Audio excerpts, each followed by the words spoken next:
Bonjour à toutes et à tous et bienvenue sur NTD L'Actu, votre point sur l'info de ce mardi 26 mars. Avant de commencer, merci de cliquer pour vous abonner, de liker la vidéo, un petit geste qui nous aide beaucoup, merci. Et dans quelques instants, nous allons retrouver Anthony qui va nous parler des nouvelles normes européennes. Elles concernent les nouveaux équipements des voitures qui deviennent obligatoires dès le mois de juillet pour les constructeurs automobiles et qui pourraient bien, sous couvert d'améliorer notre sécurité, nous plonger dans une réalité tirée directement du livre 1984 de George Orwell, une réalité non pas virtuelle ou littéraire, mais bien réelle. Mais tout d'abord, faisons un tour de l'actualité. En France, Emmanuel Macron a déclaré que la branche de l'État islamique impliquée dans l'attaque meurtrière de Moscou avait également tenté à plusieurs reprises de perpétrer des attentats sur le territoire français au cours des derniers mois. Il a souligné que cette même entité était également impliquée dans des projets d'attentats déjoués en Europe, y compris en Allemagne. Et déclaration surprenante, Macron a également exprimé la volonté de la France d'accroître sa coopération avec les services russes et les partenaires de la région en mettant à disposition toutes les informations utiles. Et toujours à propos de terrorisme, suite aux menaces terroristes récentes, le Premier ministre Gabriel Attal a déclaré que 4000 militaires supplémentaires sont placés en alerte avec le dispositif Vigipirate relevé à son niveau maximal. Et vous vous souvenez sans doute que lors de sa campagne, Emmanuel Macron avait promis que plus personne ne serait à la rue. Eh bien, le maire d'Orléans accuse justement la ville de Paris d'envoyer en douce des bus remplis de SDF à Orléans, et ce, toutes les 3 semaines. Et bien sûr, sans en informer la municipalité. Cette situation l'a poussé à interpeller le ministre de l'Intérieur, Gérald Darmanin. Le maire d'Orléans soupçonne Paris de chercher à éloigner les SDF de la capitale en prévision des Jeux Olympiques. Et on entend parler depuis pas mal de temps déjà des super profits réalisés par les GAFA, mais aussi par des sociétés françaises, notamment lors des différentes crises récentes. On pense bien sûr à Total, mais il y en a d'autres. Et François Bayrou s'est prononcé en faveur d'une discussion sur une hausse ciblée des impôts, une option suggérée par la présidente de l'Assemblée nationale, Yaël Braun-Pivet, mais rejetée par le ministre des Finances, Bruno Le Maire. Il a également rappelé que le MoDem avait déjà proposé d'explorer la taxation des entreprises réalisant ces super profits. Et un petit interlude musical maintenant avec des enseignants du collège de Nantes qui ont exprimé leur opposition à la mise en place des groupes de niveau dans les classes de 6e et de 5e, mais ils ont protesté en chantant, en reprenant la chanson d'Anne Sylvestre intitulée « Les gens qui doutent ». Regardez. Y a celle qui va pas bien parce qu'à la maison c'est un peu le bazar. Faudrait pouvoir parler peut-être avec quelqu'un avant le cours d'histoire. Mais y a pas d'infirmière, y a que le club bien-être et la dernière fois. Elle a pas pu parler, les mots sont pas venus, elle n'y reviendra pas. Celle-là, on la met où? Celle-là, on la met où? Y a celui qui arrive car il s'est fait virer du collège d'à côté. Il traîne son Eastpak avec sa seconde chance dans un nouveau quartier. Mais les groupes sont à 30, on n'a même plus la place pour mettre un tabouret. Il resterait bien une classe où ils ne sont que 15, c'est le groupe des mauvais. Celui-là on le met où? Celui-là on le met où?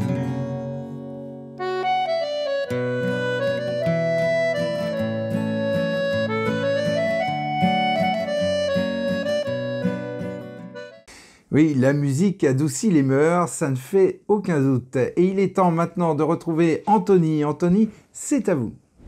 Merci Rémi. Bonjour à tous.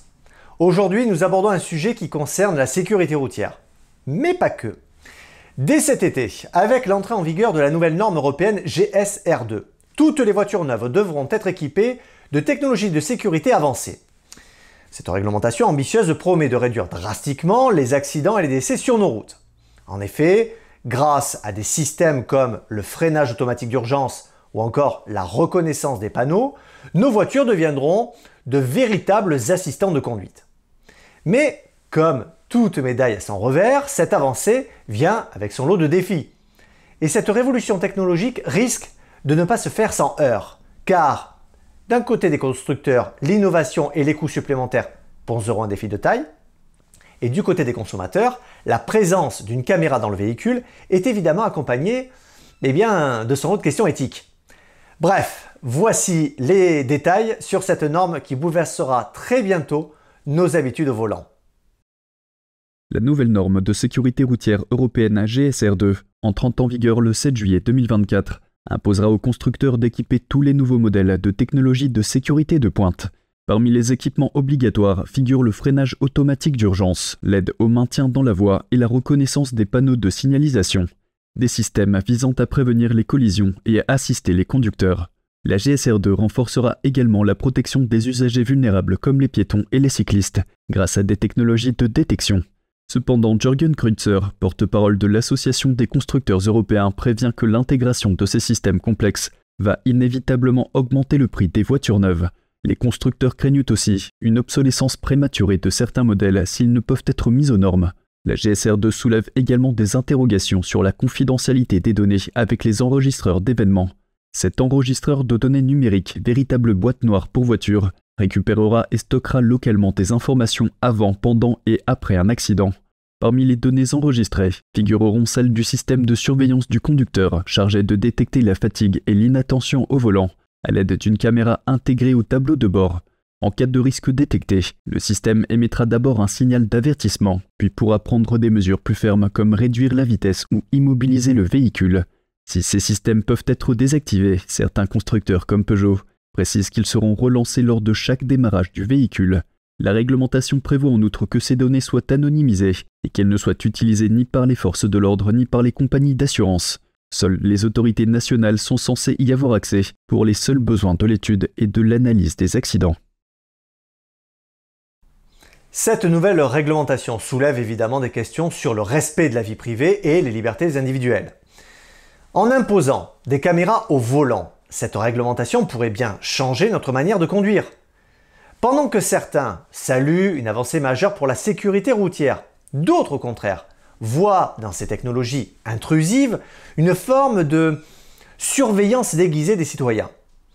Même si au moment de l'entrée en vigueur de cette réglementation, les véhicules ne devraient pas transmettre d'informations à l'extérieur du véhicule, la technologie, pour le faire, elle, sera bien en place. Une simple actualisation de l'ordinateur de bord, elle pourrait jouer. Du coup, avec de telles mesures, le contrôle centralisé des véhicules en Europe pourrait se rapprocher dangereusement. Mais cela arrivera-t-il prochainement? Seul l'avenir nous le dira. Pour l'instant, une chose est sûre, la route de demain sera bien différente de celle que nous connaissons aujourd'hui. Rémi, je vous rends l'antenne. Merci Anthony, et on passe tout de suite à l'international avec le Sénégal et l'opposant Bassirou Diomaye Faye, récemment libéré de prison. Il a remporté la présidentielle, suscitant une onde de choc politique.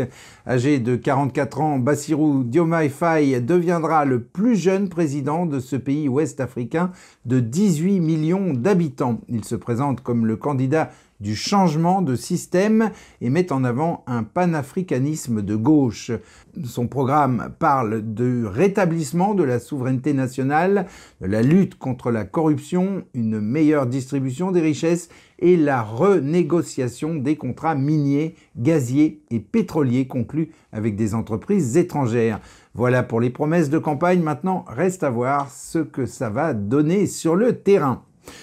Et en Ukraine, la situation est difficile pour l'armée ukrainienne près de Chassiv Yar dans l'oblast de Donetsk. C'est un des points clés du moment dans la guerre qui oppose l'Ukraine à la Russie. L'officier de presse de la 26e brigade d'artillerie ukrainienne a déclaré que la Russie avait intensifié l'utilisation de puissantes bombes dans la zone et qu'elles étaient parfois lâchées sur des zones habitées. Et en Floride, on fait la guerre aux réseaux sociaux. Le gouverneur de Floride, Ron DeSantis, a signé lundi 25 mars une loi pour interdire aux mineurs de moins de 15 ans l'accès aux réseaux sociaux. La loi devrait s'appliquer dès 2025. Les jeunes de moins de 14 ans n'auront pas le droit de s'ouvrir un compte sur un réseau social.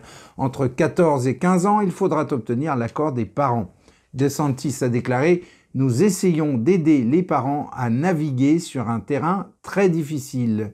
Le président de la Chambre des représentants de la Floride, Paul Rayner, a déclaré pour sa part qu'il était de notoriété publique que davantage de crimes sont commis contre des enfants sur les réseaux sociaux que n'importe où ailleurs et que les réseaux sociaux ont un effet dévastateur sur la santé mentale de nos enfants. Alors que des critiques pensent que c'est aux parents de surveiller leurs enfants sur les réseaux sociaux, d'autres avancent que le premier amendement de la Constitution, qui garantit la liberté d'expression, risque d'être mis à mal par cette loi. Et c'est l'heure des actualités Chine avec Vladia. Vladia, c'est à vous, on vous écoute. Merci Rémi, bonjour à tous. Une tragédie s'est déroulée dans le nord de la Chine et je vous en parle aujourd'hui parce qu'elle est liée à un phénomène de société connu en Chine, les enfants dits laissés pour compte. Un adolescent disparu a été retrouvé mort et les principaux suspects sont 3 de ses camarades de classe. Après la découverte du corps, le père de la victime est rentré précipitamment de son lieu de travail situé loin de sa maison et il réclame justice pour son fils. Le père de la victime s'est exprimé sur cette tragédie, mais l'histoire de son fils est censurée en Chine.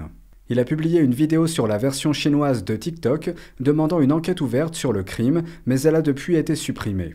Son flux vidéo a également été coupé lors d'une diffusion en direct. Selon un communiqué de la police, les 3 suspects n'ont que 13 ans, soit le même âge que la victime. Ils sont également accusés d'avoir volé l'équivalent de 24 € à la victime. Les 3 enfants et la victime appartiennent à un groupe connu en Chine sous le nom d'enfants laissés pour compte. Ce terme désigne les enfants que les parents ont laissés à la maison pour aller travailler ailleurs afin de soutenir financièrement leur famille. Selon les données de l'année dernière, près de 11 millions d'enfants sont dans cette situation en Chine. Des tout-petits aux lycéens, la plupart d'entre eux restent chez leurs grands-parents, certains vivent même seuls. Ils vivent souvent dans des conditions marquées par une éducation et une alimentation médiocres. Selon les statistiques officielles, les délits liés à ces enfants représentent environ 70% du taux de criminalité juvénile en Chine. Il y a 3 ans, la Chine a abaissé l'âge de la responsabilité pénale de 14 à 12 ans pour certains crimes. Et demain, je vous parlerai de la hausse des violences dans la société chinoise. Merci à tous, merci Rémi, à demain. Merci Vladia. Et on conclut cette édition avec une œuvre profonde et impressionnante exposée au Salmagundi Club de New York dans le cadre du concours international de peinture figurative de NTD, dont la mission est de restaurer la beauté pure, la gentillesse pure, l'authenticité pure dans l'art. Réalisé par un trio d'artistes talentueux, ce tableau de près de 2 mètres de haut représente l'histoire du salut de la damnation, une thématique rare de nos jours. Les jeunes artistes inspirés par leurs croyances et expériences personnelles ont mis près de 2 ans à créer cette œuvre. Chaque panneau du triptyque raconte une histoire unique, inspirée à la fois des traditions orientales et occidentales. Leur motivation profonde était de transmettre un message sur la force de la loi à travers leur art. Madame Chen a peint le tableau de gauche du triptyque. Il représente la croyance ancestrale selon laquelle les gens qui ont suivi des valeurs justes montent au ciel. L'artiste est une pratiquante de Falun Dafa, une méditation spirituelle qui enseigne les 3 principes: authenticité, bienveillance et patience. Ces valeurs sont présentées dans ce tableau. Elle s'est inspirée des fresques de l'art occidental. Madame Tsai a peint le panneau le plus à droite du triptyque qui montre le contraire de l'œuvre de Madame Chen. Au lieu de monter au ciel, les êtres sont rejetés dans le monde humain ou plus bas. Le grand symbole circulaire dans la partie supérieure du tableau est un Falun, littéralement roue de la loi, qui, dans le Falun Dafa, représente symboliquement l'univers avec la swastika, symbole bouddhiste, et le yin-yang, symbole taoïste. Des êtres célestes qui ont été corrompus sont jetés vers le bas et dans la partie inférieure du tableau, près du royaume humain, on peut apercevoir le symbole brûlant d'un marteau et d'une faucille représentant le communisme, une idéologie athéiste et totalitaire qui a persécuté la plupart des religions du monde. Dans le tableau du centre, M. Lee a dépeint sa vision du Créateur, montrant sa grâce divine dans la dernière période de l'histoire. L'artiste a voulu exprimer la compassion ultime, la source de la croyance en Dieu de tous les peuples de la terre, qui se révèle lors de la dernière bataille entre le bien et le mal. L'artiste exprime la croyance que le Créateur sauvera les gens de ce monde qui sont restés bons malgré la perte de repères propres à notre époque. L'espoir des trois artistes est que leur œuvre puisse aider les gens à se positionner du côté de la bonté et à défendre des valeurs justes au cours de leur vie. Et c'est sur ces bonnes paroles et ces belles images que s'achève ce journal. Merci à toutes et à tous de l'avoir suivi. On se retrouve demain à 13h pour une nouvelle édition de NTD L'Actu. Très bon après-midi, à demain.